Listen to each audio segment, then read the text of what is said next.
Ladies and gentlemen, this next individual, Ovide Lamontagne. Ovide is a New Hampshire native and a graduate of Trinity High School. Ovide has been an active participant in community affairs and recently was named the New Hampshire Citizen of the Year by the Daniel Webster Council for Boy Scouts of America. He currently serves as the chairman of the board of the St. Mary's Bank Credit Union, the Bishop's Charitable Assistance Fund, the Moore Center Services of Capital Campaign Committee, to name only a few of his volunteer commitments. Ovide is a former social studies teacher and the past chairman of the New Hampshire State Board of Education.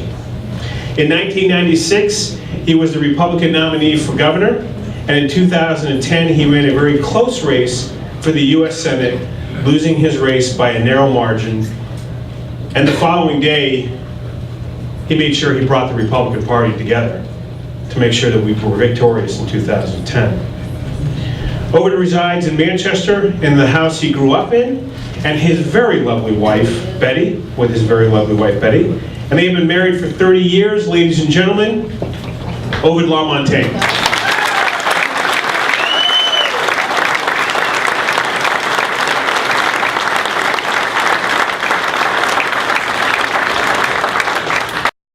Take a look around this room, and you ask me or tell me that there isn't power and there isn't passion in the Republican Party to win in 2012. Thank you for being here.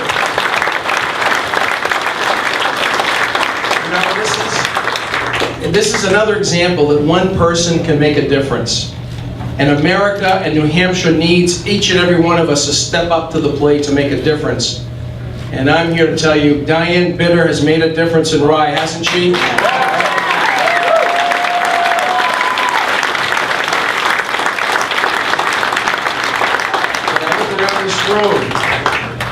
And like many of the men around this room, I recognize there are some strong women in this room.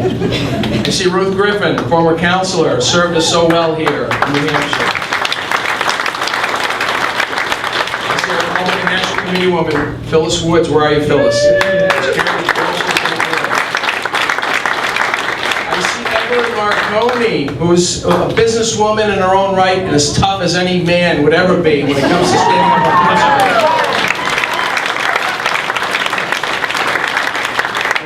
With you today because I have the endorsement of the toughest, most principled, conservative, stay-at-home mom you'll ever meet, a summa cum laude graduate, all-star field hockey goalie, capitalist teacher, adoptive mom, and foster mom of a special needs child, my wife Betty Lamontagne.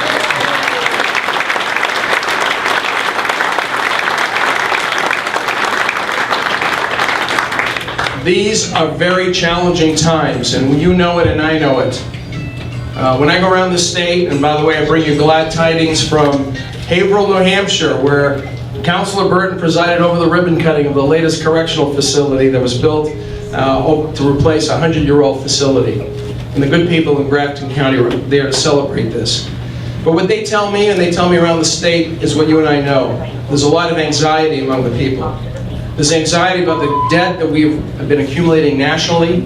There's anxiety about the lackluster and anemic recovery, so-called, that we're having, not only nationally, but here in New Hampshire. And that anxiety is only masked by some numbers, but the reality of the situation is that we're concerned about the future of our children and our grandchildren.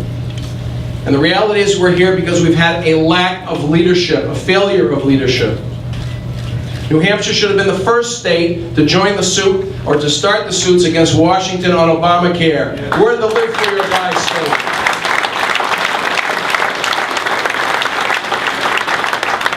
As a practicing attorney for the last 26 years at the Divine Element branch, where I include among my practice areas health care. I'll tell you the very first thing I'll do as your governor is direct the Attorney General to join the suit with the other states, and if he doesn't do it, I'll do it myself. The New Hampshire Constitution allows me to do that.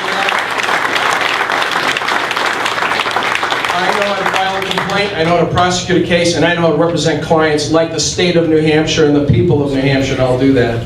The second thing I'll do is impose a 90-day moratorium on all new rules and regulations that are being promulgated by our agencies. We need fewer rules, fewer regulations, and we need agencies that conduct an economic impact analysis to understand what it's going to cost us.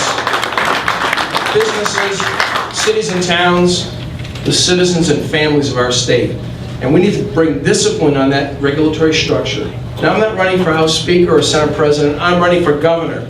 And so overseeing the executive branch of government is the important thing to do. And to stand up for the people in dealing with that executive branch. And then we need to do some things and work with our legislative policymakers, like Brian Murphy, who's initiated something called the Brain Power Initiative. Brian, where are you? Right here. Brian is a visionary in a lot of ways. He wants to bring some new discipline to our economic development program. Thank you for that. Smart technology. Good businesses to New Hampshire. We should be so positive in terms of the business climate that's created by government getting out of the way of business, that we're we're the refugee state for entrepreneurs. That people want to come to New Hampshire to enjoy our natural resources and our ability to compete globally as well as regionally in the business sector. And that's going to bring freedom and prosperity. We're going to be launching a prosperity agenda over the next couple of weeks, and it's going to be started by a visit by someone who's endorsed me nationally, Steve Forbes. And if there's anyone nationally who's been at the cutting edge of talking about tax reform, regulatory reform, and jump-starting our economy, it's Steve Forbes. He'll be in Manchester with us on this Tuesday, May 8th, and please feel free to come and join us. Visit us at ovide2012.com. That way you can learn more information about that event and other events going forward. I need your help. I can't do this alone. I need your help to reach out to neighbors and friends. And you know the reason, Jeff, people didn't know who the two owners of those signs were outside of this protest is they couldn't pronounce the name Ovide.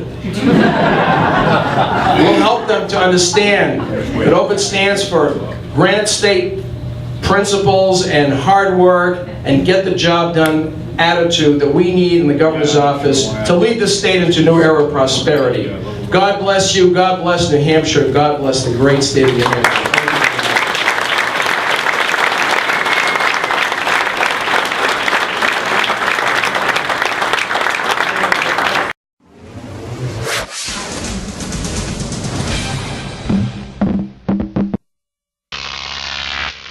GrokTV.